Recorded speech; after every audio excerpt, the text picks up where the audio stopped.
أعوذ بالله من الشيطان الرجيم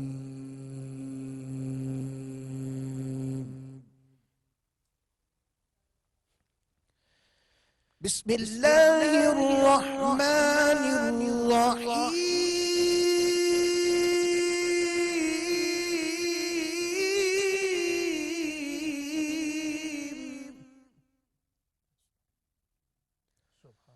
حافظوا على الصلوات والصلاة الوسطى وقوموا لله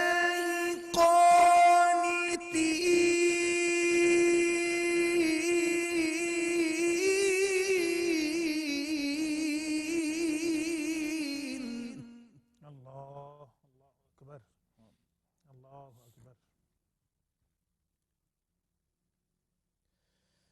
فإن خفتم فرجالا أو ركبانا.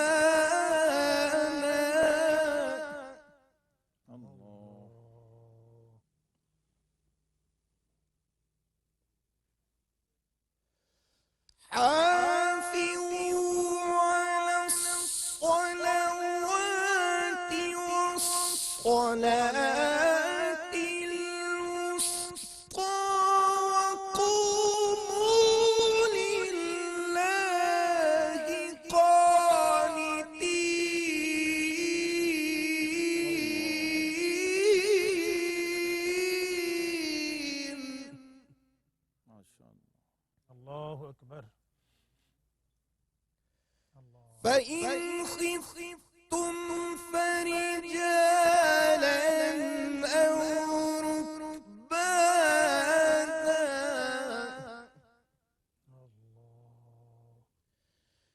فإذا أمنتم فاذكروا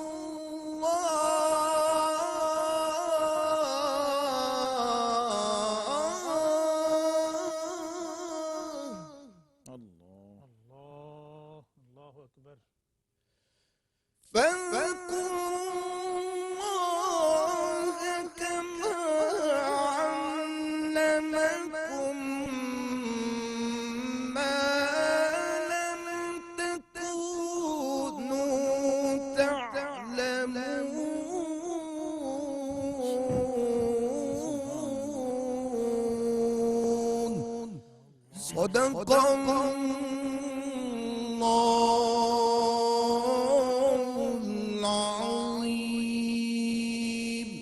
صدق سبحان اللہ، ماشاء اللہ. ناظرین، آپ نے قرآن کریم کی تلاوت سماعت کی.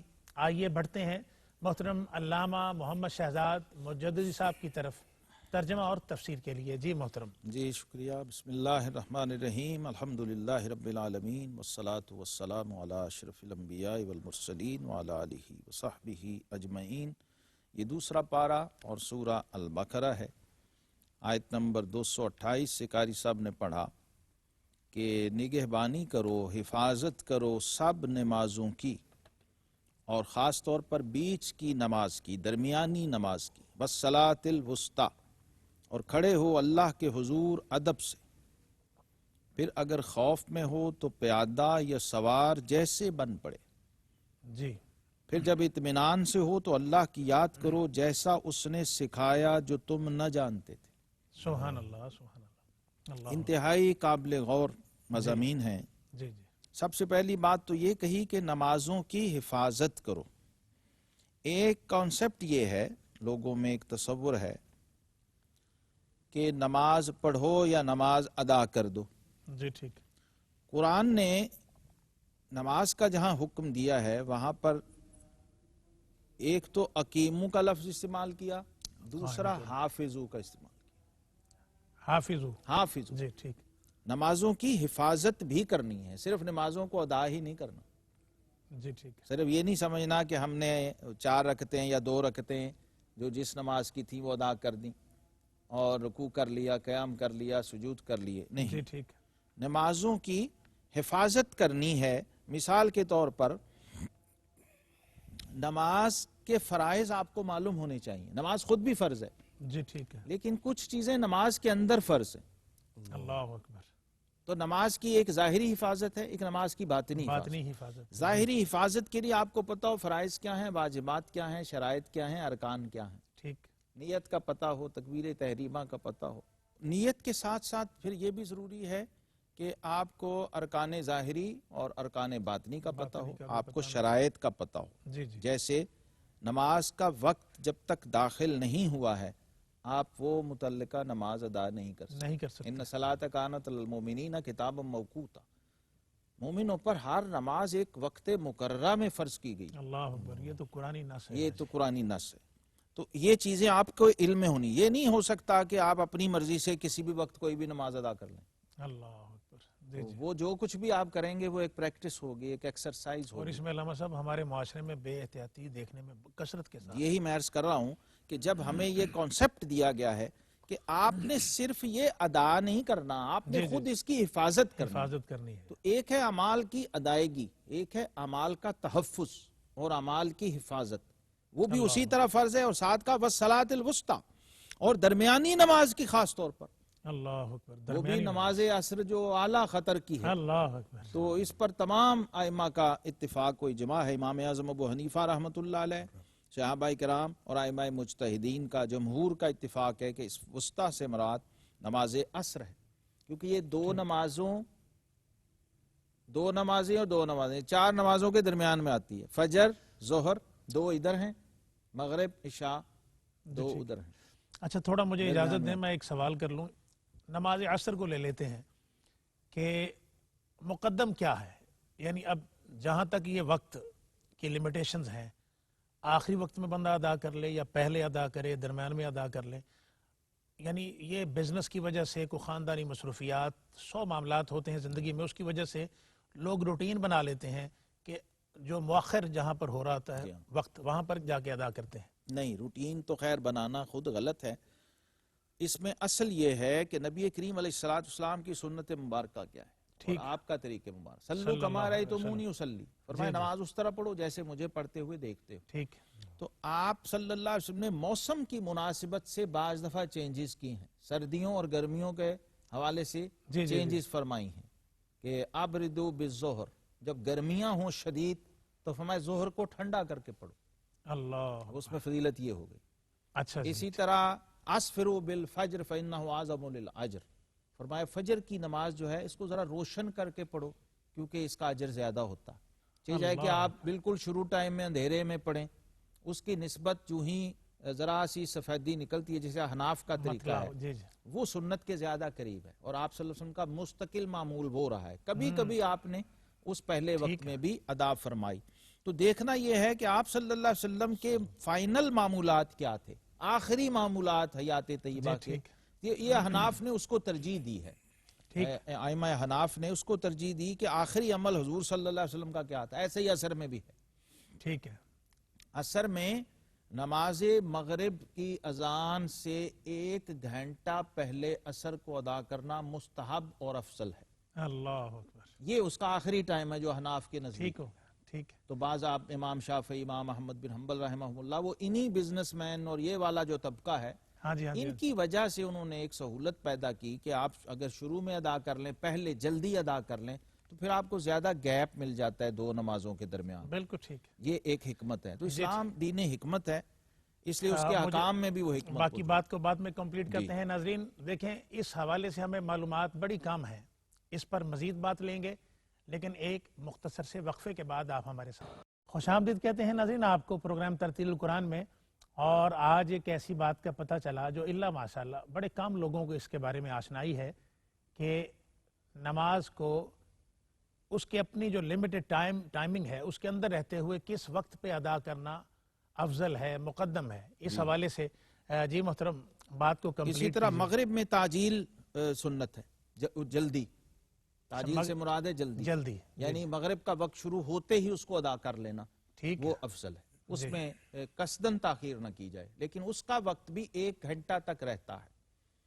نماز عشاء کا وقت داخل ہونے تک مغرب کا وقت رہتا ہے، آپ ادا کر سکتے ہیں، جی ٹھیک ہے، لیکن اس میں افضل یہ ہے کہ آپ پہلے ادا کر لیجئے۔ اس میں زیادہ اندھیرا اور ستاروں کا نکل آنا، اس میں پھر کراہت شامل ہو جاتی ہے، وہ مکروہ ہو جاتا ہے۔ بالکل ٹھیک، ایسے ہی نماز عشاء جو ہے وہ نصف شب تک آپ ادا کر سکتے ہیں، بالکل صحیح اور درست۔ اگر آپ رات کے 12 بجے کے بعد آج کل کی ٹائمنگ کے حساب سے ادا کر رہے ہیں تو وہ نماز تو عشاء ہو جائے گی لیکن وہ مکروہ ہوگی، ٹھیک وہ کراہت کے ساتھ ہوگی۔ تو اللہ اس کا آخری ٹائم، اس میں بھی تاخیر مستحب ہے۔ آپ جی صلی اللہ علیہ وسلم نے عشاء بھی ہمیشہ تاخیر سے ادا فرمائی۔ تاخیر سے تاخیر کا مطلب یہ ہے کہ اس وقت مقررہ میں جو آخری وقت ہے اس میں ادا فرمائی۔ پھر جو کراہت کے اوقات ہیں یعنی بالکل ہی وقت اب ختم ہونے والا ہے وہ نہیں۔ اچھا، یہاں پہ بڑا شاندار ایک سوال ذہن میں ابھرتا ہے کہ وہ جو پھر اذان ہوئی، ایک لمیٹڈ ٹائم کے بعد جماعت کھڑی ہو گئی، جی پھر جماعت کے ساتھ ملنے کا پھر یہ تاثر پھر اس حوالے سے آپ کی ہاں، اس میں کیا آپ رائے ہے؟ صلی اللہ علیہ وسلم کا جو معمول مبارک تھا وہ یہ تھا کہ گھڑیاں تو تھی نہیں، تو صحابہ کی گھڑی آپ صلی اللہ علیہ وسلم کی آمد تھی عشاء کی نماز میں۔ اللہ وہ بیٹھے رہتے، انتظار کرتے، جب آپ صلی اللہ علیہ وسلم تشریف لے آتے تو سیدنا بلال، اذان ہو چکی ہوئی ہے اپنے ٹائم پہ، اذان ہو گئی ہوئی ہے، سب کو پتہ ہے کہ عشاء کا وقت داخل ہو گیا، لوگ آ رہے ہیں آہستہ آہستہ نماز کے لیے۔ اب انہیں پتہ ہے کہ آپ صلی اللہ تعالی وسلم اتنے وقت سے اتنے کے درمیان جب چاہے تشریف لے آئیں، ان کی مرضی پہ ڈیپینڈ کرتا ہے، اس میں مقتدیوں کا کوئی انفلوئنس نہیں ہے۔ جی جی جی اصل اصول یہ ہے، اللہ لیکن پھر بعد میں انتظامی سہولیات کے لیے یہ کر لیا گیا کہ آپ چونکہ جماعت کا ایک فکس ٹائم رکھ دیجئے، دور دراز سے لوگ آ رہے ہیں وہ اپنی اپنی جماعت سے نماز پڑھیں اور چلے جائیں، اور پھر یہ گنجائش بھی ہے کہ آپ بعد میں آتے ہیں تو آپ دوسری جماعت بھی کر سکتے ہیں، اس کو بھی آپ صلی اللہ علیہ وسلم نے صدقہ فرمایا۔ لیکن وہ جو پہلی جماعت ہو گئی اصل امام کے پیچھے، اس کی فضیلت اپنی جگہ ہے۔ پھر کہا قوموا للہ قانتین، قوموا، کھڑے ہو جاؤ، قیام اسی سے ہے، اللہ قیام اسی لیے نماز میں فرض ہے۔ بعض لوگ بیٹھ کے ہی کرسی پہ شروع کر دیتے ہیں، تو قیام رکن ہے، فرض ہے، اس کے بغیر نماز نہیں ہوتی۔ اگر آپ میں کھڑے ہونے کی قدرت ہے تو آپ پر کھڑے ہونا لازم ہے، قرآن کی نص ہے قوموا، اسی سے کھڑے ہونے کی فرضیت ہے، قیام کی فرضیت۔ اللہ اور ساتھ ہی صحیح مسلم میں حدیث پاک ہے افضل الصلاۃ طول القنوت، جی یہاں ترجمہ کیا ہے ادب سے کھڑے ہو، ادب سے کھڑے ہو، قوموا للہ قانتین، ایسے کھڑے نہ ہو کہ چھینٹے دوسرے نمازی پہ بھی پڑھ رہے ہیں اور نماز کی نیت باندھنے کے بعد کف ٹھیک کیے جا رہے ہیں، وہ پھر ادب اور ڈسپلن کے اللہ خلاف ہو اللہ جاتا ہے اور نماز کی روح نکل جاتی ہے۔ اس لیے حکم یہ ہے کہ حفاظت کرنی ہے، اور جب آپ حفاظت کا دائرہ کھینچیں گے تو آپ کو پتہ لگے گا سبحان کہ اللہ، نماز اس وقت شروع نہیں ہوتی جب آپ امام کے پیچھے اللہ ہو کر کہتے ہیں، اللہ نماز اسی وقت شروع ہو جاتی ہے جب آپ گھر سے پہلا قدم نماز کے لیے مسجد جانے اللہ کے لیے اکبر، باہر۔ سبحان اللہ۔ ناظرین دیکھیں ترتیل القرآن پروگرام کی کتنی برکتیں ہیں۔ آج پہلی بار شاید اس موضوع پر کثرت کے ساتھ آپ نے یہ ڈسکشن کبھی نہیں سنی ہوگی۔ میری معلومات میں یہ بات کہ ٹائمنگ کے حوالے سے کون سا وقت مقدم اور افضل ہے، ایک بات، اور پھر دیکھیں مساجد کے اندر یہ چیئرز لگی ہوتی ہیں اور اندازہ کیا جا سکتا ہے کہ لوگ بلا وجہ بیٹھ کر جب نماز پڑھتے ہیں تو چلیں، اگر کوئی پرابلم ہے تو ٹھیک ہے، لیکن جیسے علامہ صاحب نے فرمایا کہ قیام جو ہے وہ فرض بھی ہے، تو بلا وجہ قیام نہ کرنا، کرسی پہ بیٹھ جائیں، بیٹھ کر نماز پڑھیں آپ، لیکن قیام کیا کریں۔ اس کی اہمیت آپ نے محترم علامہ صاحب سے سماعت کر لی، اللہ کریم ہمیں توفیق عطا فرمائے۔ محترم قاری صاحب تلاوت کلام پاک فرمائیے۔ اعوذ باللہ من الشیطان الرجیم،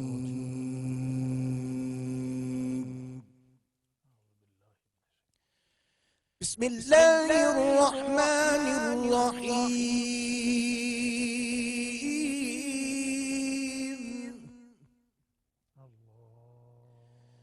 الذین ينفقون اموالهم فی سبیل اللہ ثم لا يتبعون ما انفقوا اللہ سبحان ثم لا يتبعون ما أنفقوا منا ولا أذى لهم أجرهم عند ربهم سبحان اللہ ولا خوف عليهم ولا هم يحزنون اللہ اکبر۔ قول معروف ومغفرة خير من صدقة يتبعها أذى والله غني حليم.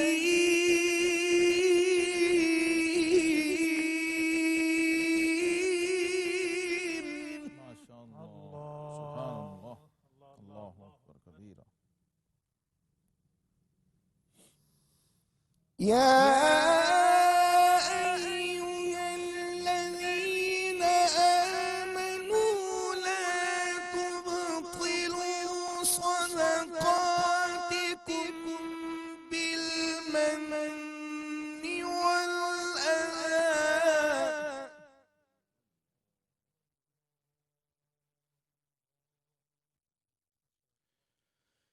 والأذى كالذي ينفق ماله رئاء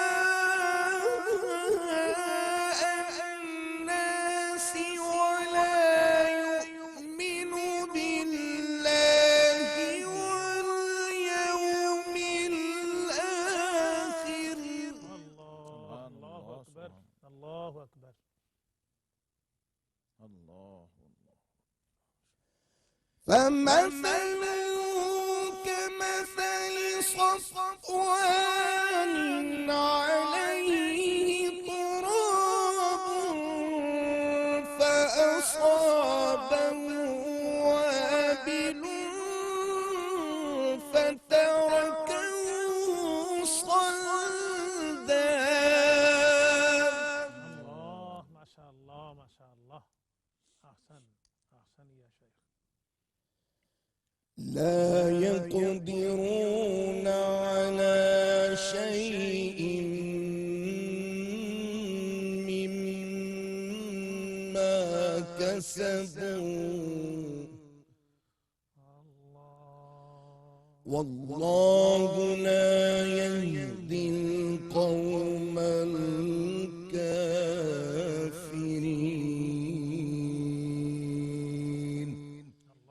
صدق خالقنا العظيم. سبحان اللہ. ناظرین، آپ نے خوبصورت انداز میں قرآن کریم کی تلاوت سماعت کی.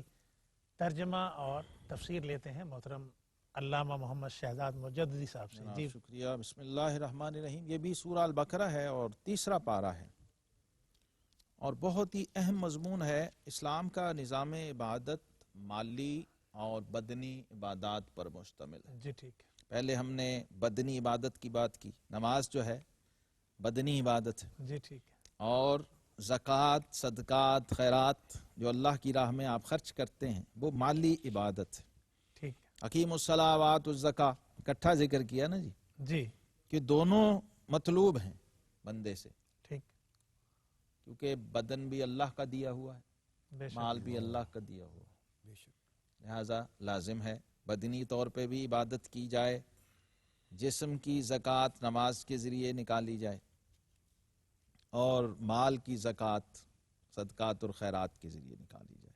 اب اس کا جو نظام ہے قبولیت کا اور عدم قبولیت کا، رد و قبول کا پیمانہ کیا ہے، وہ قرآن نے یہاں بیان کیا. جی کہ وہ جو اپنے مال اللہ کی راہ میں خرچ کرتے ہیں، خواہ وہ زکوٰۃ کی شکل میں ہوں، خواہ وہ صدقات کی شکل میں ہوں، وہ فرض ہوں، صدقات واجبہ ہوں یا نافلہ ہوں، جب وہ خرچ کرتے ہیں فی سبیل اللہ، اللہ کی راہ میں خرچ کرتے ہیں، جی. اللہ کی راہ میں دے رہے ہیں، لیکن اس کے ضائع ہونے کا امکان ہے اگر یہاں بھی انہوں نے حفاظت نہ کی. جی یہاں ان کی بھی بھی تو اصل حفاظت روح کریں. ہے. جی حفاظت کرنی پڑے گی، جیسے نماز کی حفاظت. ٹھیک ہے. نماز صرف یہ نہیں ہے کہ آپ آئے 4 رکعت منہ قبلہ شریف کی طرف پیچھے امام، نہیں نہیں، اللہ. وہ جو ہم نے چند اشارے کیے ہیں وہ تو چند اشارے ہیں. جی جب جی آپ تفصیلات میں جائیں گے تو پھر سمجھ آئے گا کہ پورا پیکج کیا ہے اور پورا ایک سرکل، نظام ہے پورا حفاظت کا. سرکل اور نظام ہے. جی ایسے ہی اس کا بھی ہے. اس میں بھی ہم چند، چونکہ وقت ہمارا قلیل اور محدود ہوتا ہے تو ہم اشارے عرض کرتے ہیں تاکہ ناظرین پھر اس کی تفصیلات کو خود دیکھیں جی. اور ملاحظہ کریں اور انہیں سمجھ آئے کہ اپنے اعمال کو بچانا کیسے ہے، قابل قبول بنانا کیسے ہے، اور پھر اس کا آؤٹ پٹ اور ثمرہ بارگاہ الہی سے ملتا کیسے، کیسے ہے؟ پھر اس میں آپ نے کچھ نہیں کرنا. انما یتقبل اللہ من المتقین، اللہ جو اہل تقوی ہے پھر ہر حال میں اللہ قبول کرتا ہے ان کے عمل کو. پھر گنجائش اور شک نہیں رہتا کہ پتہ نہیں میرا دیا ہوا قبول ہوا کہ نہیں ہوا، میری نماز سجدہ قبول ہوا. نہیں، جب آپ نے پوری جو ریکوائرڈ اس کے لوازمات تھے اس کے ساتھ ادا کر دیا، اب الحمدللہ علم، عمل، اخلاص جب جمع ہو جائے کسی بھی کام کے اندر تو اس کی قبولیت لازمی ہو جاتی ہے. یہاں بھی یہ کہا کہ جب خرچ کریں پھر دیے پر احسان نہ جتائیں. پہلا سائیڈ افیکٹ یہ ہوگا، آپ کا عمل ضائع ہو جائے گا. جب خرچ کریں تو دیے پر احسان نہ جتانا نہیں، ضائع ہو جائے گا. اچھا مجھے پھر یہ بتائیں، جب زکوٰۃ دی جاتی ہے جی، تو پھر یہ بتا کر دی جائے کہ یہ بتانا اور زکوٰۃ چیز ہے، جتانا اور چیز ہے. نشائی صاحب، اچھا جی، اللہ اکبر، ٹھیک ہو گیا. بڑی سادگی ہم لوگوں میں ہے. بھئی بتانا منع نہیں ہے. دیکھیے اب میں ایک اور چیز بتا دوں. آج ترتیل القرآن میں ہماری شریعت میں ہر فرض کی اصل اظہار ہے، ٹھیک، اور ہر نفل کی اصل اخفا ہے.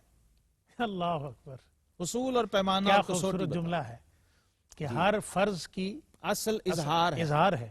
فرض نماز با جماعت مسجد میں ہوگی، اسپیکر پہ اذان ہوگا، اعلان ہوگا، تکبیر پڑھی جائے گی، اہتمام ہوگا، ساری دنیا دیکھے گی، صفیں بنی ہوئی ہیں، نشائی صاحب پہلی صف میں کھڑے ہیں تکبیر کے ساتھ. اللہ بالکل یہ ریکوائرڈ، یہ دیکھیں کیونکہ فرض ادا ہو رہا ہے. ٹھیک ہے. لیکن جو ہی نفل کی بات آئے گی تو کان النبی صلی اللہ علیہ وسلم یصلی جمیع السنن والوتر فی بیتہ.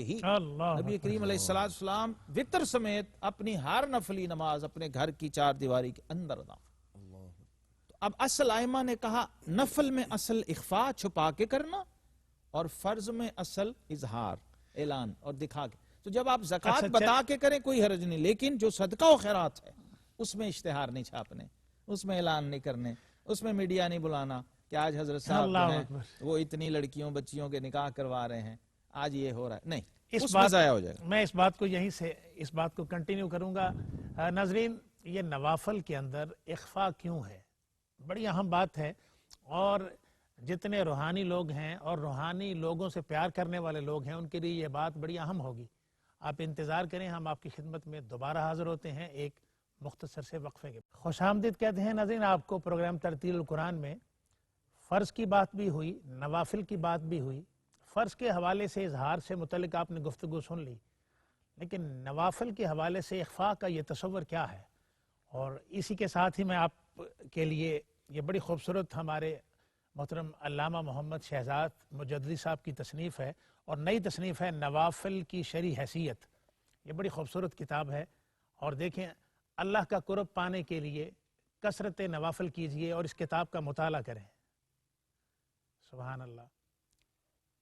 اچھا، میں اس کتاب کے حوالے سے جیسے ہی یہ خوبصورت ٹائٹل پر میری نظر پڑی تو بہت سارے سوالات ذہن میں پیدا ہوئے، جن میں سے سوال کرنے سے پہلے ہی بہت سارے جواب بھی مجھے مل گئے علامہ صاحب. لیکن یہ جو بات ہے اخفاء کی آپ نے کی، کیا نوافل کے اندر جو قربت حاصل ہوتی ہے اس کے لیے ضروری ہے اخفاء؟ جی، اخفاء دیکھیے خود رسول اللہ صلی اللہ علیہ وسلم کے عمل سے بڑھ کے کوئی سند ہو ہی نہیں سکتی. ٹھیک. امام الانبیاء والمرسلین جو سید العابدین ہیں اور عابد العابدین ہیں اور عارف العارفین ہیں، سب سے بڑے عارف باللہ، سب سے بڑے عابد اللہ کی عبادت کرنے. اللہ اکبر، صلی اللہ تعالی علیہ وسلم. آپ کی ذات گرامی، آپ کا عمل خود سند ہے، شریعت میں سنت ہے، بے شک، حجت ہے. بے شک. اور پھر اس کی اصل و روح یہ ہے کہ آپ چاہتے تو مسجد میں بھی نفل پڑھ سکتے تھے، لیکن یہ جو چھپا کے پڑھا اس میں اعلان و اشتہار نہیں آیا. وہ کیوں تھا؟ اس لیے تھا کہ نفل ایڈیشنل، نفل کا معنی ہے اضافی چیز. اچھا، اس کا معنی ہی ایڈیشنل چیز ہے جی، جو آپ کر رہے ہیں اپنے ذوق اور اپنی مرضی سے، تو اس میں کوئی دنیاوی کریڈٹ جو ہے وہ ملحوظ نہیں ہونا چاہیے.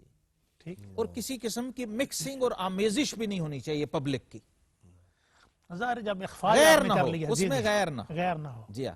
فرض میں کہا ورکا عمر راکین، چونکہ آرڈر ہے اس لیے ہم نے فالو کرنا، اور عبادت فالو کرنے کا ہی نام ہے. مسلمان کا مطلب ہی یہ ہے، جو سرے تسلیم خم کر دے اس کو مسلمان کہتے ہیں. تو جب معبود نے کہا کہ بھئی میرے فرض یوں ادا کرنے ہیں اور نفل تیرے ہیں، وہ تو نے اپنی مرضی سے پڑھنے ہیں، اس میں کریڈٹ نہیں لینا کسی قسم کا.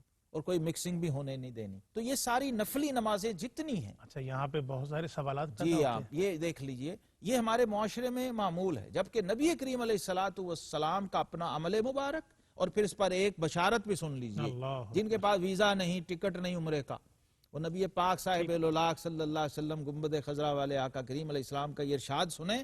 فرمایا جو شخص نفل نماز اپنے گھر میں ادا کرے وہ میری مسجد نبوی میں پڑھنے سے بھی افضل ہے. اللہ اکبر. صلاۃ المرء فی بیتہ افضل من مسجد ھذا الا المکتوبہ. اللہ سنن اکبر. نسائی، ترمذی، ابو داؤد، ابن ماجہ شریف میں موجود ہے. کتنا بڑا اجر ہے نشائی صاحب. نفل تو رہے وہ تو الگ نفل، اس پر کریڈٹ جو مل رہا ہے گھر میں پڑھنے کا. اس کا مطلب یہ ہوا کہ فرض نماز مسجد میں پڑھنا گھر سے افضل اور نفل نماز مسجد میں پڑھنے سے گھر میں پڑھنا افضل. اس لیے یہاں اصول یہ دیا ہے کہ آپ نے جب خرچ کرنا ہے تو پہلی بات یہ ہے کہ جتانا نہیں، دوسری بات یہ کہ ایذا نہیں پہنچانی، اور تیسری بات یہ کہ اس کا کوئی دنیاوی کریڈٹ نہیں چاہنا. اللہ ورنہ کیا ہوگا؟ یہاں بھی وہ الفاظ آگئے قرآن پاک کے اندر جی. کہ لا تبطلوا صدقاتکم بالمن والاذى. اے ایمان والو اپنے صدقے اور خیرات کو باطل نہ کر دیا کرو احسان جتا کے اور ایذا پہنچا. اللہ اکبر. سبحان اللہ سبحان اللہ. بلا تاخیر ہم تلاوت کلام پاک شامل کرتے ہیں. آپ سماعت فرمائیں قاری صاحب کی خوبصورت آواز میں. جی محترم قاری صاحب. أعوذ بالله من الشيطان الرجيم.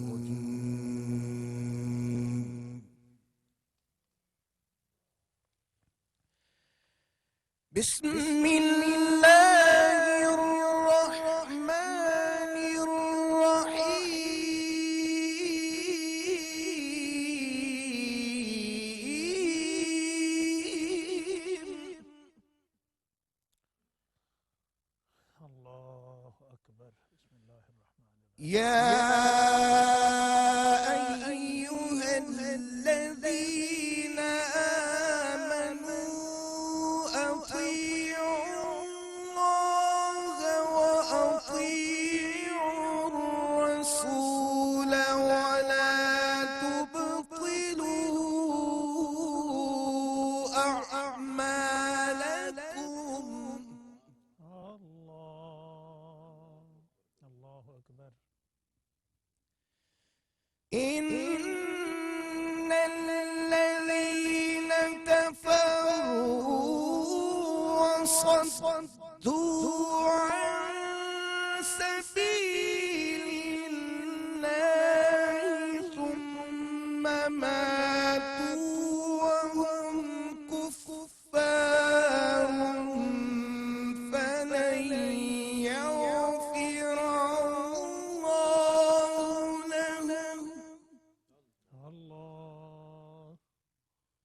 اللہ اکبر. بارک اللہ فی. فلا تهنوا وتدعوا إلى السلم وأنتم الأعلون.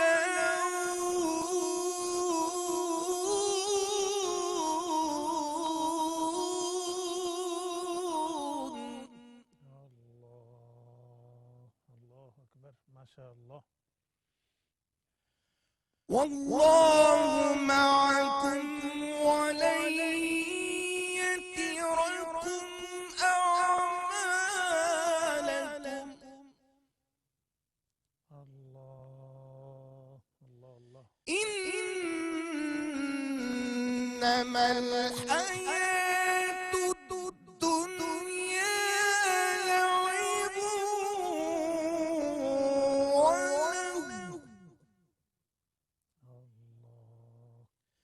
وإن تؤمنوا وتتقوا يؤتكم أجوركم ولا يسألكم أموالكم ولا يسألكم أموالكم. صدق الله العلي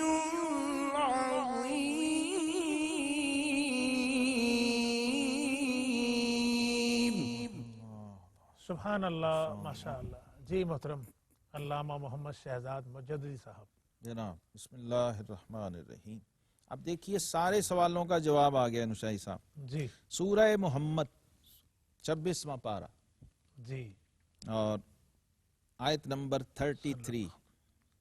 اے ایمان والو، اطیع اللہ و اطیع الرسول، اللہ کی اطاعت کرو اور اس کے رسول صلی اللہ علیہ وسلم کی اطاعت کرو. اطاعت کا مطلب ہے حکم ماننا. ما آتاکم الرسول فخذوہ، جو یہ میرا محبوب حبیب تمہیں دے وہ لے لو. وما نہاکم عنہ فانتہوا، جس سے منع کر دے اس کو چھوڑ. یہ کل شریعت ہے، اللہ، کل دین ہے. سبحان اللہ. یعنی کچھ کرنے اور کچھ نہ کرنے کا نام دین ہے، ہم، لیکن اس میں اپنی مرضی کوئی نہ ہو، اپنی خواہش نہ ہو، اللہ اکبر. آپ اس میں نہ ہوں. اللہ اور اس کے رسول صلی اللہ علیہ وسلم کے تابع اور ان کی بارگاہوں میں اپنے آپ کو سرنڈر کر کے اپنی خواہشات کو، اپنے مزاج کو، اپنی طبیعت کو جی جب آپ کوئی عمل کرتے ہیں تو اس کو عبادت کہا جاتا ہے، وہ عبادت ہو. سبحان اللہ. اور آپ نماز میں بھی اپنے آپ کو لے آئیے تو وہی شرک ہو جائے گا، وہی ریا ہو جائے گا، جی جی. وہی فوائل للمصلین ہو جائے.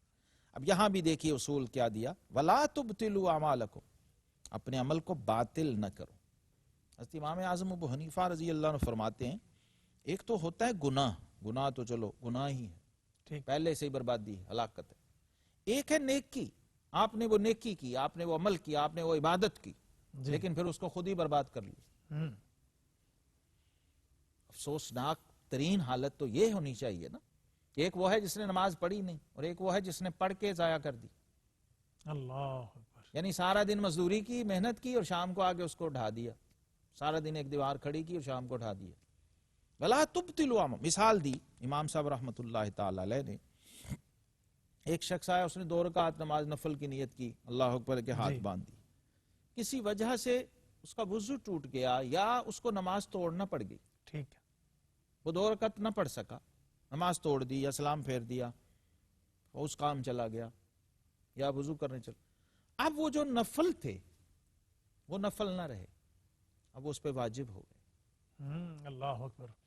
پھر واجب ہو گئے. جی، جب تک شروع نہ کیے تھے نفل تھے، جب آغاز کر دیا، نیت باندھ لی، شروع کر دیا عمل، اب اس کو برباد ہونے سے بچانا ہے. ہم، اللہ اکبر، اللہ اکبر. اب وہ کل زندگی میں وہ نفل جب بھی پڑھ لے ادا ہو جائیں گے، لیکن وہ ڈیو رہیں گے. ڈیو رہیں گے، واجب کیوں؟ ہو گئے. جی کیونکہ جی. یہ حکم ہے وَلَا تُبْتِلُوا اعمالکم. یہ اصول ہے، یہ بہت ضابطہ. خوبصورت بات. جب آپ کوئی خیر کا کام، کوئی نیکی کا کام شروع کر دیں تو آپ کی کوشش ہونی چاہیے کہ اس کو پائے تکمیل تک پہنچائیں. اللہ وَأَتِمُّوا الْحَجَّ وَالْعُمْرَةَ لِلَّهِ. جب للہ. حج اور عمرہ شروع کر دیا ہے تو پھر اسے پورا کرنا ہے، اسے اتمام تک پہنچانا ہے. اس لیے آپ صلی اللہ تعالی وسلم نے حدیبیہ کے مقام پر جب وہ احرام اتارے تھے، کھولے تھے، عمرہ ادا کیے بغیر، تو اگلی بار آ کے عمرہ قضا ادا فرمایا صحابہ جی کرام جی جی. کہ وہ ادا ہوگا. یہ آیت آئی نا وَأَتِمُّوا الْحَجَّ وَالْعُمْرَةَ لِلَّهِ. اور اسی لیے یہ جو دم واجب آ جاتا جی، ہے. وہ دم کا مطلب بھی یہی ہے تاکہ آپ کا عمل برباد ہونے سے بچ جائے. وہ فائن اور جرمانہ ڈال کے اس کو پورا کر دیا جائے، یا پھر آپ اس کو قضا کر کے دوبارہ ادا کرتے ہیں. یہ بنیاد ہے ہمارے دین کے اندر کہ اعمال کی محض ادائیگی کو عبادت نہ سمجھیں، بلکہ اعمال کو پوری حفاظت کے ساتھ، پورے اہتمام کے ساتھ جب آپ ادا کر کے بارگاہ الہی میں پیش کرتے ہیں تو تب وہ عبادت قرار پاتی ہے. اور اس کے بعد خدا نہ خواستہ کوئی ایسا عمل نہ کر دیجئے، یا اس دوران کوئی ایسا عمل نہ کر دیجئے جیسے قرآن نے کہا کہ کبھی جتا کے، کبھی ایذا پہنچا کے، کبھی ریا کے ذریعے، کبھی دکھاوے اور بناوٹ کے ذریعے، کہ وہ آپ کا کیا کرایا عمل برباد ہو جائے. اور پھر فرمایا کہ جنہوں نے کفر کیا اور اللہ کی راہ سے روکا پھر وہ کافر ہی مر گئے تو اللہ ہرگز انہیں نہ بخشے گا. یہ بھی لوگ پوچھتے ہیں کہ فلاں غیر مسلم نے ہاسپٹل بنایا، فلاں غیر مسلم نے یہ عمل کیا تو اس کو کیا اجر ملے گا؟ تو اس کا اجر اسی دنیا میں ہے. اللہ آخرت میں صرف اہل ایمان کو حصہ ملے گا. جو کفار ہیں، غیر مسلم ہیں، ان کے لیے آخرت میں کوئی حصہ نہیں ہے. سبحان اللہ، سبحان اللہ. بڑی قیمتی باتیں آج پروگرام ترتیل القرآن میں سننے کو ملی. ان اشعار پہ میں اختتام کر رہا ہوں پروگرام کا. حمد رب ہے مصطفیٰ کی شان ہے قرآن میں، حمد رب ہے مصطفیٰ کی شان ہے قرآن میں، دین کی تعلیم ہے ایمان ہے قرآن میں، نور کا منبع ہے یہ حکمت کا بحر بے کنار، روشنی ہے علم ہے عرفان ہے قرآن میں. ناظرین، پروگرام ترتیل القرآن کا وقت اپنے اختتام کو پہنچتا ہے. انشاءاللہ تعالی نیکسٹ پروگرام میں آپ کے ساتھ ہم دوبارہ موجود ہوں گے. اپنے میزبان محمد افضل نوشاہی کو اجازت دیں. السلام علیکم ورحمۃ اللہ وبرکاتہ.